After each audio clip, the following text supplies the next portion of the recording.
j'ai eu avec l'édition Très Daniel une synergie très très intéressante entre 1979 et 1995, disons, c'est-à-dire pendant plus de 15 ans. Entre le premier ouvrage que j'ai publié, Le traité de l'ordre dans le monde, que j'ai publié d'abord aux éditions de Grande Conjonction, puis avec Très Daniel, jusqu'au dernier bouquin que j'ai publié avec eux, qui est La vie astrologique, l'année 30-50, en 1995. Bon. Pendant cette période-là, j'ai publié beaucoup de choses, les mathématiques divinatoires, le guide de la vie astrologique, les reprints de Nicolas Bourdin et d'Etela,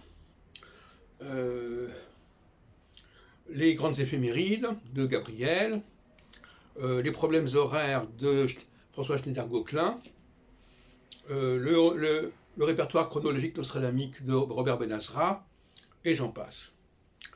Mais en dehors de cela, je me suis occupé d'autres services qui ont duré plus longtemps, notamment le service astromatique que j'avais créé, et qui consistait à faire les mises en page de tous les la plupart des bouquins qui paraissaient chez Très Daniel au Courrier du Livre jusqu'en 2000 et quelques, et puis le service de traduction, qui était confié notamment à Antonin Lebovici, et qui en est à peu près à 120 ou 130 traductions, depuis 1991 jusqu'à nos jours.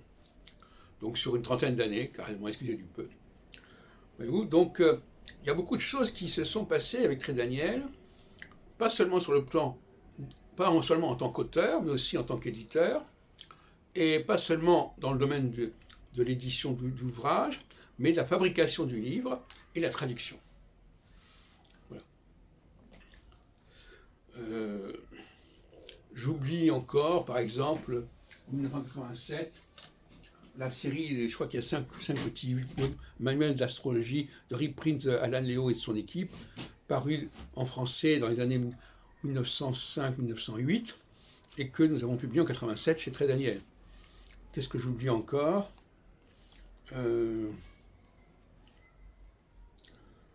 Oui, on a publié aussi La Révolution intérieure,